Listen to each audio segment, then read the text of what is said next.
আসসালামু আলাইকুম রহমতুল্লাহি ওবরাকাতু। সবাই কেমন আছেন?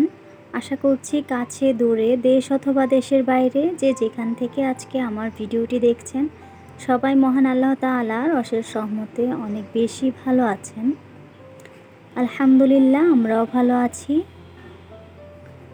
তো আজকের ব্লগটি কিন্তু বিকাল থেকেই শুরু করছি, আর আগে থেকে বলে রাখি 2 দিনের ভিডিও মিলিয়ে আমি আজকের ব্লগটা তৈরি করেছি।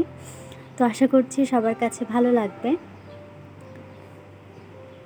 তো বাবার বাড়িতে তো এসেছি, অনেক দিন হয়ে গিয়েছে, তো এখন চলে যাবার পালা আর কি। তো যেদিন যাব তার আগের দিনের বিকেলের ভিডিও ছিল এটা। বিকেলে মা মেয়ে বসে হালকা খুব মিষ্টি একটা বাতাস ছিল, তো কাঁচা আম কেটে তারপর বসেছি খাওয়ার জন্য। আমার মেয়েটারও কাঁচা আম খুব বেশি পছন্দ। তো বাহিরে কিন্তু বাতাসটা দেখেই বুঝতে পারছেন যে কতটা আরামদায়ক ছিল।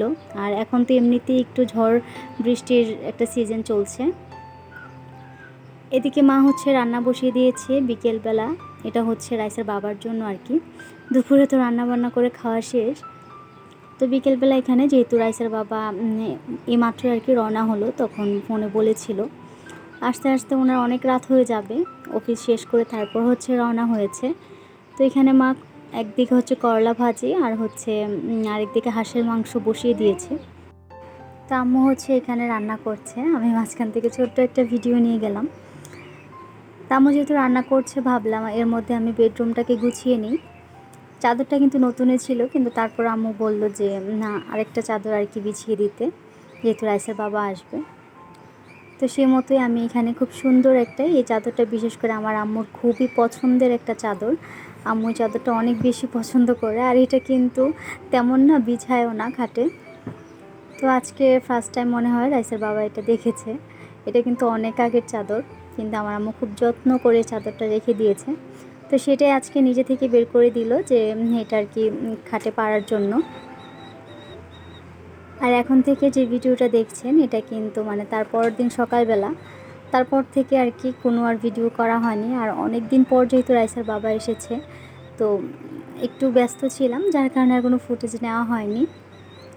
তো সকালবেলা এখানে বিরিয়ানি রান্না করব, তো সেই জন্য আম্মু আগে থেকে সব কিছু রেডি করে রেখেছে আর কি।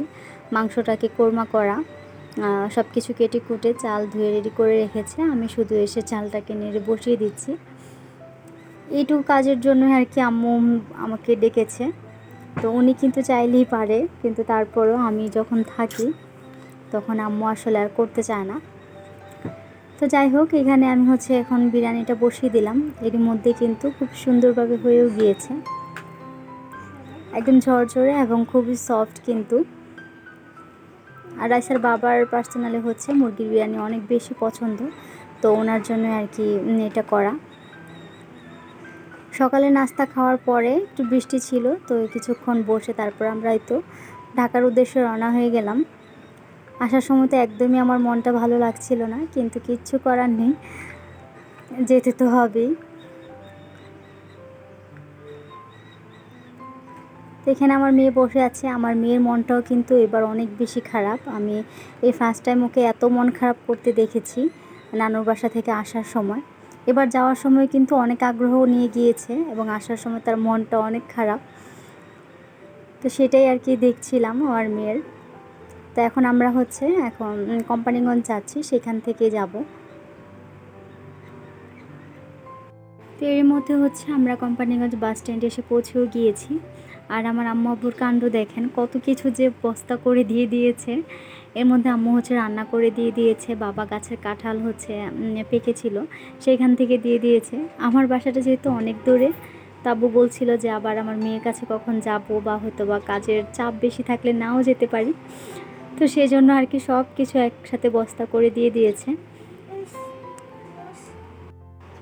আর আমাদের গাছের কাঁঠালগুলো সাধারণত রাইসের দাদা দাদি দুজনেই অনেক বেশি পছন্দ করে, অনেক মজার কাঁঠাল আর কি। তো বাসায় কিন্তু আম্মা নেই, তো আম্মাকে বলেছিলাম আসার জন্য, কিন্তু আম্মা নাকি আসবে না। আম্মা রাইসার ভাইয়ার বাসায় আর কি। তা আমরা কথা বলতে বলতে ঢাকায় কিন্তু পৌঁছেও গিয়েছি। এবার মনটা আমার অন্যবারের তুলনায় অনেক বেশি খারাপ। এবার বাড়িতে যাওয়ার আগে যেহেতু আমার বোনটা ছিল, তো একসাথেই গিয়েছি। তো এখন না বাসায় আসার পর যখন বাসাটা একদম ফাঁকা দেখেছি তো খুব বেশি খারাপ লাগছিল। যাওয়ার সময় তো মানে ফাঁকাটা দেখিনি, তো যার কারণে আর কি মনটা খুব খারাপ লাগছিল, আর রাইসাও অনেক কষ্ট পেয়েছে। তো বাসায় চলে এসেছি। তো এর মধ্যে দেখুন আম্মু হচ্ছে কত কিছু রান্না করে দিয়ে দিয়েছে। উনি যে পরিমাণ রান্না দিয়েছে আজকে সহ আরও 2 দিন আমার আর রান্নাই করা লাগেনি। এখানে হচ্ছে ছোট এটা নদীর কাচকি মাছ বলে আর কি, সেটা আম্মু রান্না করে দিয়েছে। আর হচ্ছে দেশি জাগর মাছও রান্না করে দিয়েছে। আর ওই জারটাতে আছে হচ্ছে হাঁসের মাংস, চীন হাঁসের মাংস আর কি। আম্মু যে গতকাল রান্না করেছিল সেটা থেকে উঠিয়ে রেখেছিল, সেটা আর কি দিয়েছে। আর এই মাছটাকে আপনারা আর কী নামে ডাকেন আমাকে কমেন্ট করে জানাবেন। আমার শ্বশুরবাড়িতে আমি যখন জাগর মাছ বলি ওরা না অনেক হাসে, তো আমি জানি না কেন হাসে। এটাকে আমাদের ওদিকে এটাকে জাগর মাছই বলা হয়, তো আমি তো সেটাই বলবো।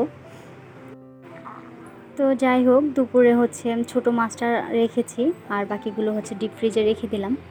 তার মধ্যে এখানে দেখুন পরদিন আর কি সকালবেলা এত জোরে ঝড় বৃষ্টি হয়েছে, একদম রান্নাঘরের অবস্থা খুবই খারাপ।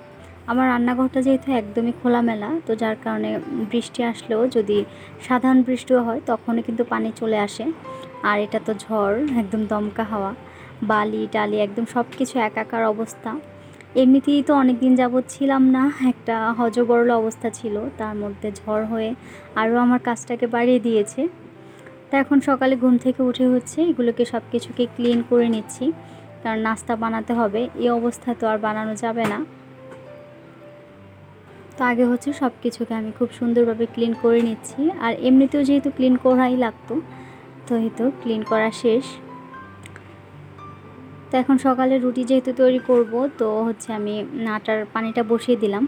আর ক্লিন কিন্তু শুধু আমি চুলাটাই করেছি, আশপাশের অবস্থা কিন্তু এখনও খারাপ অবস্থা। তো রাইসের বাবার অফিসে যেতে হবে, এমনিতে অনেকটা লেট হয়ে গিয়েছে। যখন বৃষ্টি ছিল তখন তো আর রান্না করে আসাই যায় না, তো সেই হিসাবে আর কি ওর অনেকটা বেশি লেট হয়ে গিয়েছে। তো বাকি কাজগুলো হচ্ছে পরে করব, এখন নাস্তাটা রেডি করে নিচ্ছি। এদিকে হচ্ছে আজকে শুকশুকা তৈরি করব। এটা আমার আব্বুর রেসিপি, আমি যখন এটা তৈরি করি না কেন আমার আব্বুর কথা সবার আগে মনে পড়ে।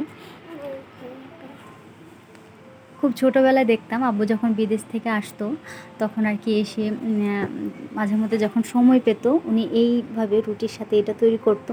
আর আমাদের সবার কাছে অনেক বেশি পছন্দের খাবার এটা, তো আমিও মাঝে মধ্যে খাই, বিশেষ করে বাবার বাড়ি গেলে এখনও আম্মুকে দেখি এটা করে। তো আজকে আমিও করছি, এটা কিন্তু একদম ঝটপট নাস্তা হিসেবে এটাকে বলা যায়, আর খুবই সুস্বাদু। অনেকেই আছে ডিম ভাজি পছন্দ করে না, যেমন আমি ডিম ভাজি আমার একদমই পছন্দ না, তো সেই হিসাবে কিন্তু এইভাবে একটু ট্রাই করলে ভালোই লাগে। তো একদিকে হচ্ছে আমি রুটি বেলে ইলেকট্রিক চুলায় হচ্ছে ছেঁকে নিচ্ছি, আর গ্যাসের চুলায় হচ্ছে ওটা বসিয়ে দিয়েছি। হাতের সময় খুবই অল্প, বেশি ওয়েট করার মতো টাইম নেই। রাইসের বাবার অলরেডি অনেক লেট হয়ে গিয়েছে, 9:30 মতো আর কি বেজে গিয়েছে। উনি এতক্ষণ পর্যন্ত বাসায় কখনোই থাকে না।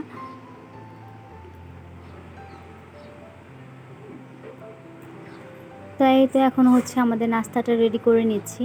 রাইসের বাবা অলরেডি নাস্তা খেয়ে উনি বের হয়ে গিয়েছে আর কি, এখন আমাদের মা মেয়ের নাস্তাটা রেডি করে নিচ্ছি। বাবাকেও নাস্তা দেওয়া শেষ, তো সাথে হচ্ছে চাটাও রেডি করে নিচ্ছি।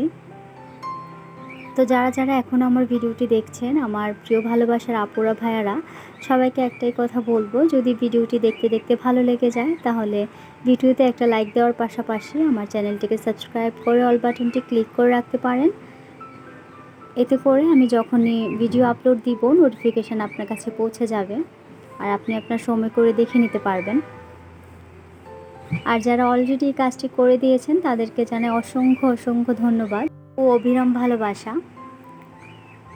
তো এর মধ্যে চাটাও কিন্তু রেডি হয়ে গিয়েছে। সকালে নাস্তা শেষ করে সিঙ্কে সব কিছু এখনও কিন্তু জমে আছে, ওগুলো ক্লিন করার আগে মনে হলো যে আগে ঘরগুলোকে পরিষ্কার করি। গতকাল এসে অনেক টায়ার্ড ছিলাম, এগুলো আর আসলে করা হয়নি, তো এখন সব কিছু আগে এগুলোকে ক্লিন করে নিচ্ছি। রান্নাঘর যেহেতু একটু যেতেই হবে একটু পরে আর কি রান্নার জন্য, তো ভাবলাম সেগুলো পরে করি। আর এগুলো দেখুন কি অবস্থা হয়ে আছে, এগুলো আসলে পরিষ্কার এখন না করলেই না, আমার পুরো দম বন্ধ হয়ে আসছিল কালকে থেকে, তো এই জন্য আর কি এগুলোকে আগে করছি। ঝড়ে আরও এরকমটা বেশি হয়েছে, এটা তো এই ঝড়টা তো সব জায়গায় হচ্ছে, তো আপুরা সবাই জানেন একদম বাহিরের যত বালি আছে সব ঘরে এসে পড়ে। তো এক এক করে কিন্তু প্রত্যেকটা রুমে আমি গুছিয়ে নিচ্ছি। তো দেখলাম ভিডিও করতে গেলে না আসলে কাজগুলোতে দেরি হয়ে যায়, তো পরে আর ভিডিও করিনি। এখানে আমার বেডরুমটা পুরো গোছানো হয়ে গিয়েছে। তো খুব দ্রুত যেহেতু কাজ করতে হবে, তো আজকের মতো আমার আপুদের কাছ থেকে এখানেই বিদায় নিচ্ছি। ভিডিওটা আর বড় করব না। তো সবাই অনেক বেশি ভালো থাকবেন আর আমাদের জন্য দোয়া করবেন। আল্লাহ হাফিজ। আসসালামু আলাইকুম।